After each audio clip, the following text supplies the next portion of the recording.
Hi everyone, welcome back to Cycling Secrets. This week we're looking at climbing, and more specifically, climbing position on your bike. We'll look at some general advice, and then at some different riding positions, and finish with some great tips to help you get to the top. So to begin, first, change down early. It is far better to start the climb in an easier gear and change up as you establish your rhythm than start in a higher gear, exhaust yourself, and have to change down. Remember, climbing is about establishing a pace and a rhythm that will get you to the top. You do not want to be in oxygen debt, as it will be hard to come back from that. Secondly, in general, sit up and sit back. Wind or air resistance is less of an issue, so moving your weight back will give you more power and engage different muscles, primarily your glutes, the largest in your body. Thirdly, you need to establish a rhythm in your breathing. So one breath every 2 pedal strokes, for example, and adjust it as your speed alters throughout the climb. This will help both physically and mentally. So let's look at some of the different riding positions for climbing. We'll start with this one, sitting relatively upright with your hands on the tops of the bars. This is the most common climbing position. It's great for economy and endurance climbing power.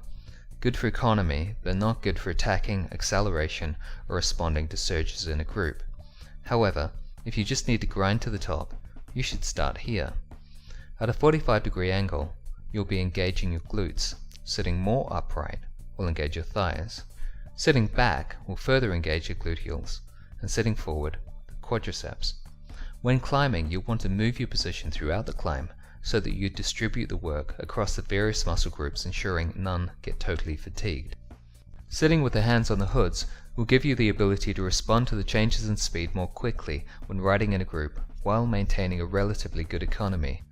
Your ability to respond from this position is improved, as you'll be able to move to an effective standing position more quickly and easily.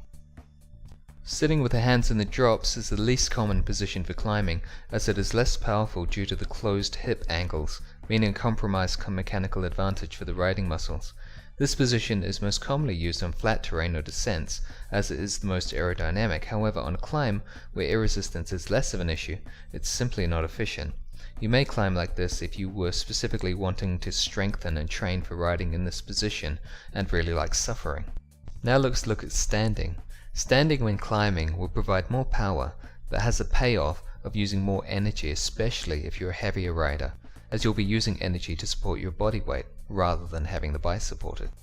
Be aware that standing will use around 12% more oxygen and usually bring your heart rate up by around 8%.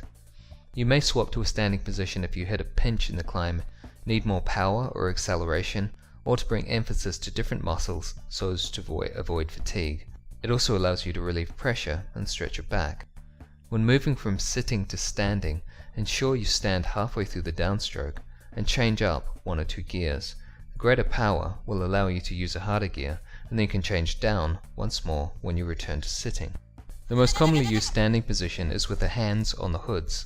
Standing will allow you to rock the bike beneath you while keeping your body upright by pulling up with the arm on the side that is engaged with the downstroke. You should endeavor to keep your weight back while doing this and keep your pedal strokes smooth and knees soft. Standing with your hands in the drops is less common and can feel unstable. However, if you practice this, you can engage different muscles due to the greater rocking it results in. Finally, standing with the hands on the tops of the bars. This is also less common due to being unstable, and many cyclists find it awkward and uncomfortable. Try it, see how it feels. Generally, due to the position of the hands, it is less easy to engage the arms to rock the bike beneath you. And so finally, some tips to get you to the top.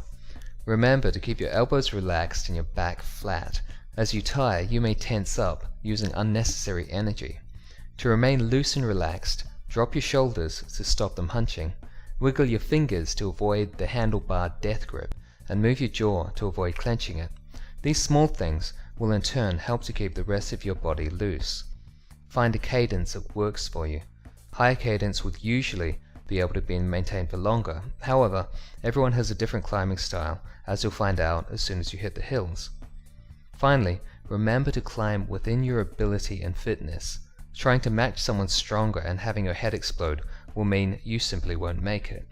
It may well be that the guy who dusted you off in the first 500 meters is the one you leave behind in the final part of the climb because you've paced yourself properly. Know thyself is a good mantra here. And most importantly, you'll get better at climbing by going out and doing it. If there are only short climbs where you're able to train, then do hill repeats, which simply means ride the short climb over and over. Okay, see you next time, and remember, hit the thumbs up, leave a comment or question, and subscribe. Visit cyclingsecrets.com for more advice, ebooks, and DVDs. See you next time.